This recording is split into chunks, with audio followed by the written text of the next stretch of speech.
Man, Nate, man, shout out to Nate. Right.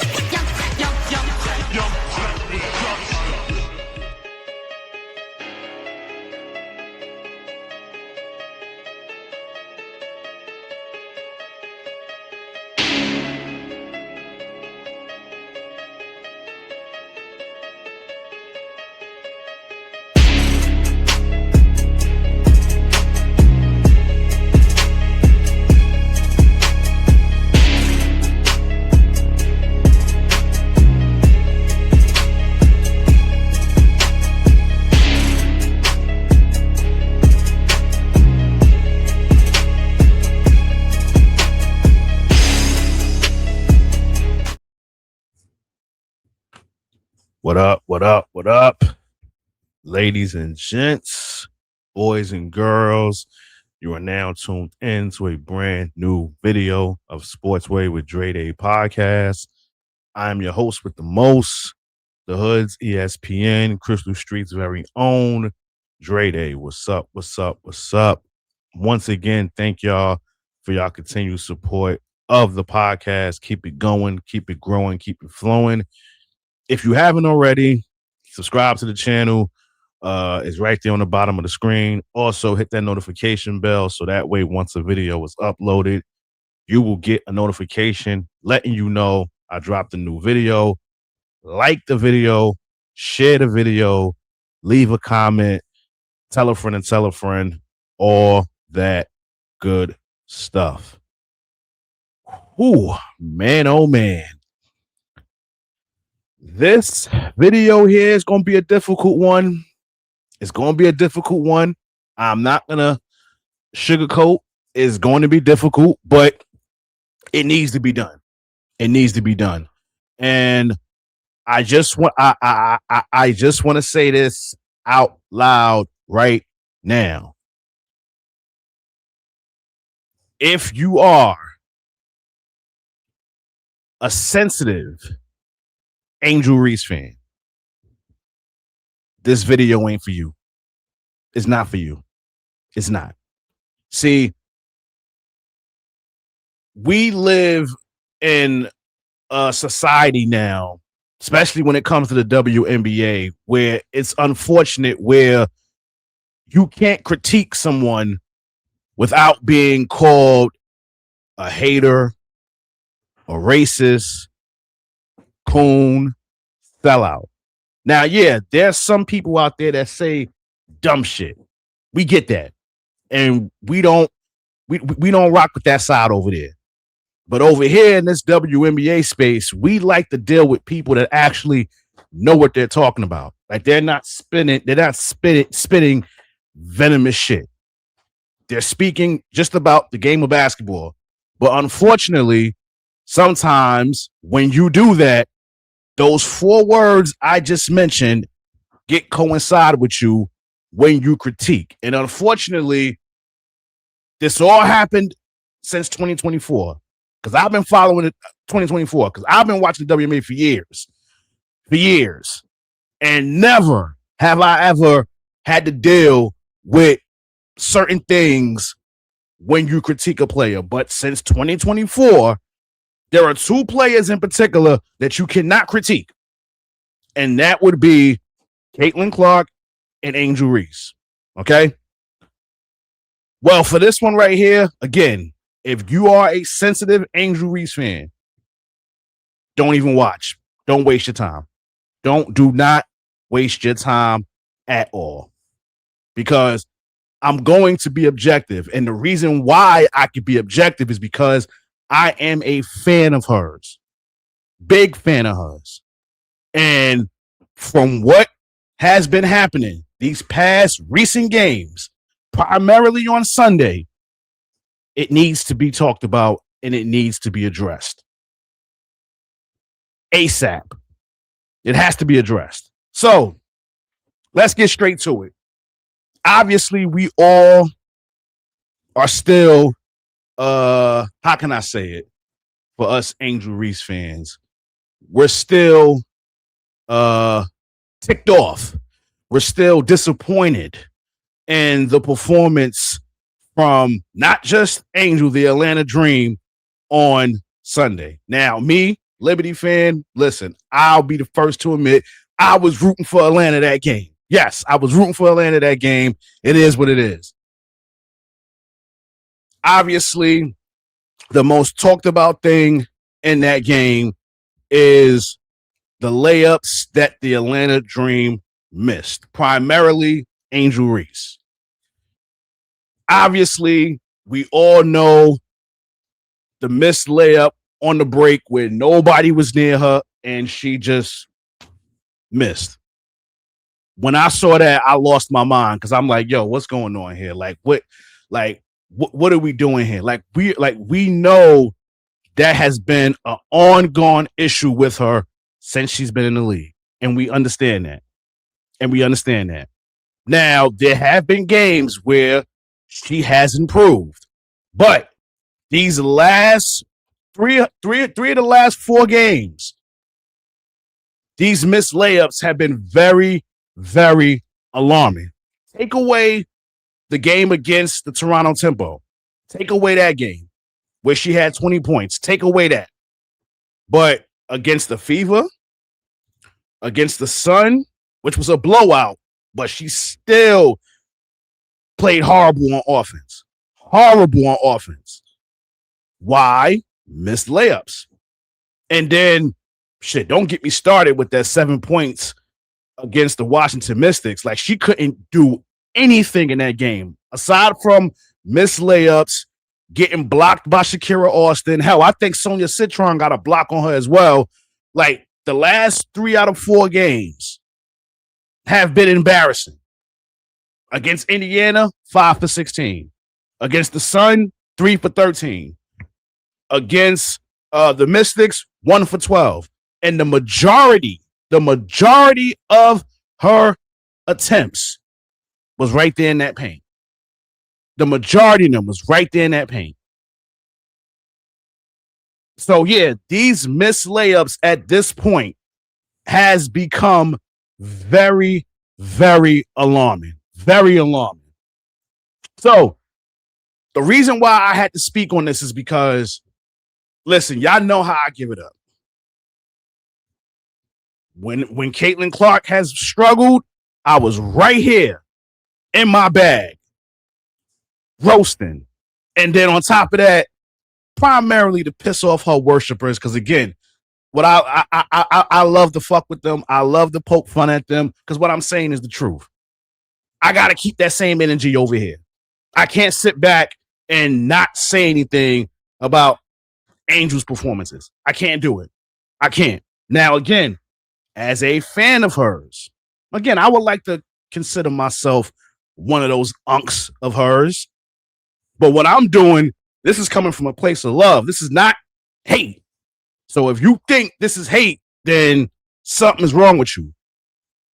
The reason I'm bringing this up is because, again, like I said, it's very, very alarming. Very alarming. Now, she has had a stellar season. She has improved a lot of parts of her game, but there's still some things that she is lacking that needs to be worked on. Obviously, the layups is one of them. That's priority number 1.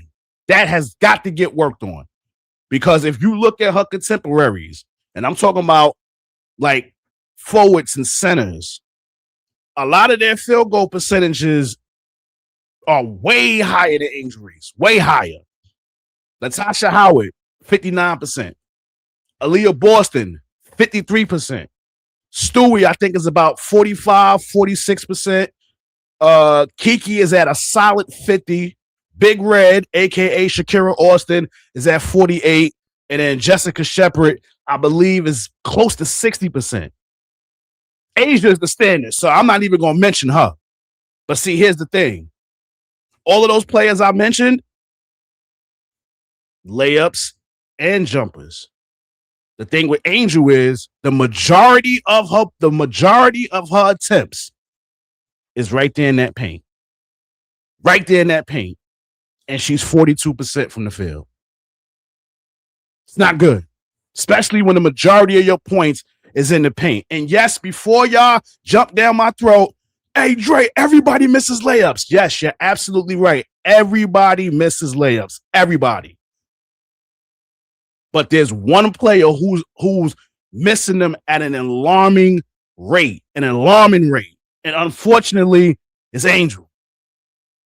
And it's unacceptable.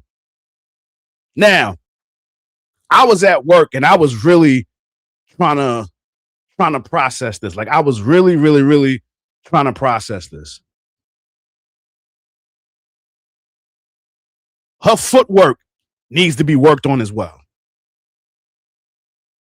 Her footwork is something that she has to seriously work on, especially in the low post. Like she has to work on that once this season is over, and really work on it. If you go back and watch that game, let's just talk about the last play before overtime when Atlanta had 3 opportunities to take this game and not even go into overtime. Okay, Ryan Howard shoots the 3, which I don't know why that was even a play to begin with. Well, me personally, I think in that situation, I think that's where Jordan Canada was missed. Because if we remember, they drew a play for Jordan Canada against Chicago where she drove to the lane, got around that screen, drove to the lane, hit the layup, clock ran out, game was over. They could have easily did that had Jordan Canada been in this game. But they drew a 3-point play, which I don't understand why, but again, that's neither here nor there. Those 3 attempts, the 3-pointer, we know that ain't going. Angel Reese misses a layup. Laz Hillman misses a layup. Now, yes, we all seen the highlight. Yes, Aaliyah Boston fouled Angel Reese. Yes, we're not going to sit here and act like she didn't. Yes, she literally had her arm wrapped around Angel Reese's. She literally had her arm wrapped around Angel Reese's wrist. I mean, waist. We get that. But if we're going to keep it funky, if her footwork in the low post was sharp, all she had to do was go up there strong.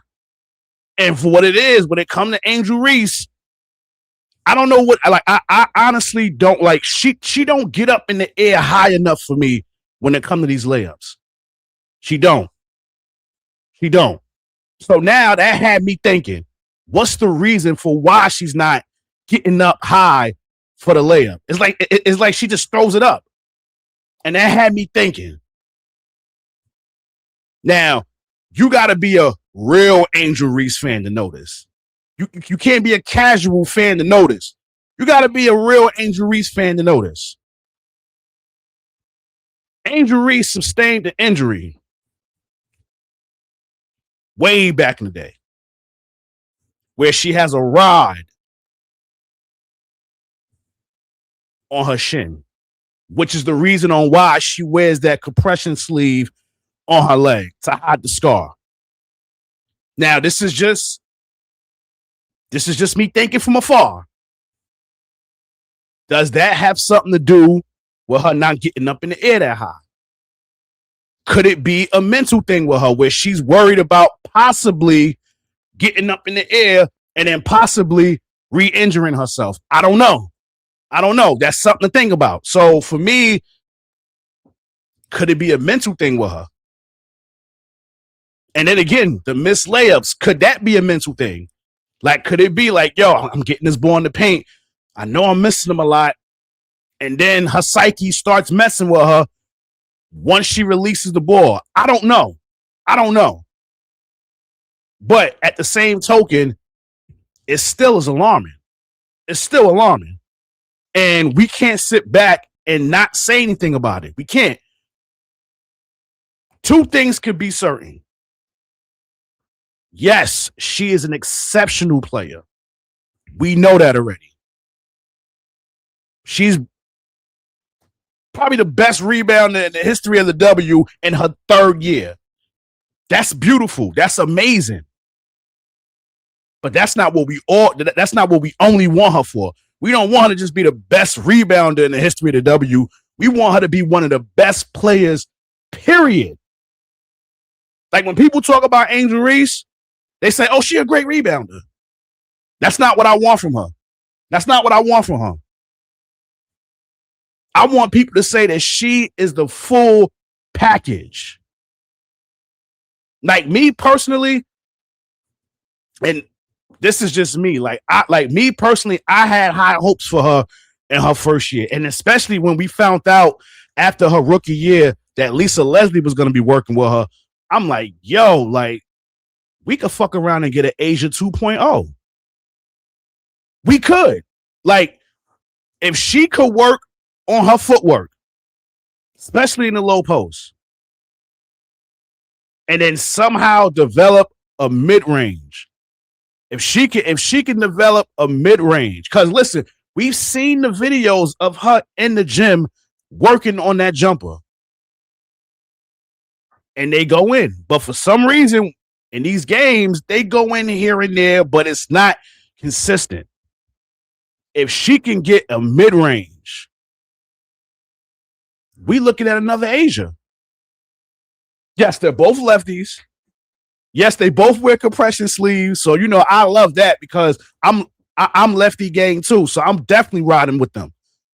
But yeah, these are things that are alarming at this point.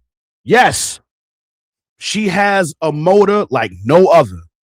I would love to have Angel on my team because I know she is going to give it her all and she's not going to cheat. She's not going to cheat us.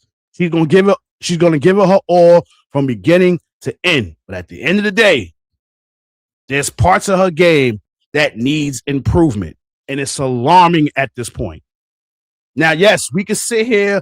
We could love these double-doubles. We could love them. Yes, absolutely. But those missed layups, something got to give. Something got to give. Because I'm telling you, that game yesterday was very much alarming. Very much. I think it was probably about 6 or 7 bunnies that she missed.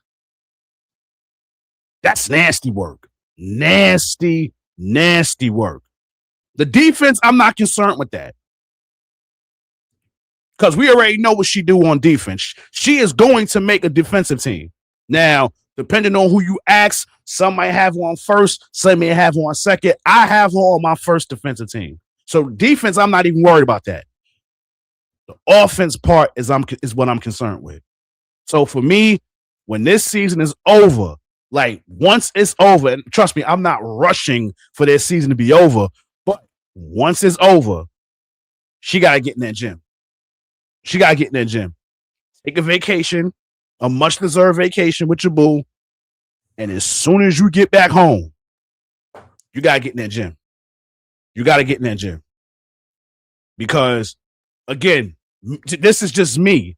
Seeing these last 3 out of 4 games, nasty work. Nasty work. And I felt I had to. I had to speak on it. I had to. Because see, for me, I have to give that same energy. Because y'all know how I give it up when it comes to Caitlin. There's some people out there that think I hate the girl. I don't hate the girl. I'm actually a fan of hers. At the end of the day, you play like shit, I'm going to call you out on it. And I primarily do it to piss off her worshipers because they're cuckoo for Cocoa Puffs. But I don't hate the girl. But my whole thing is if I can critique her, then I got to do it to you too. I got to do it to you. No matter how much I love you, I have to critique you. I got to be objective. I can't be one of these people that have platforms and they worship certain players, and when they have horrible games, they don't speak on it. They talk about all the great games they have, but when they have them horrible ones, or if they got a streak of having horrible ones, they don't want to speak about it. See, me, I can't do that. I got to be a real one. Can't do that. I got to be objective. And see, the problem is that you're going to have some people that watch this, and I already know it already. I'm not stupid. I know how this goes. You're going to have some people out there that sees this, oh, you a hater. Oh, you a south. No, I'm not. No, I'm not. What I am is a fan of hers and have been watching her play these last few games. And her performance on the offensive side of the ball is alarming. That's what I am. That's what I am. So those that don't like it, you're part of the problem. You're part of the problem. Because if you can sit back and think nothing is wrong, you're the problem. Hell, she even said it. What was it? I think it was halftime when Holly Rowe interviewed her. She said, I'm playing like shit.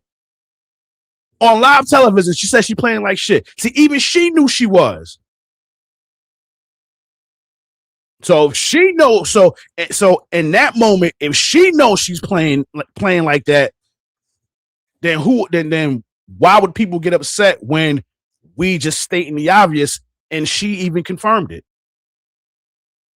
Now again, the people that have this vitriol for her, their hatred towards her, I'm not worried about them. Like, that's gonna come up regardless. Like, I'm not worried about them. Misery loves company.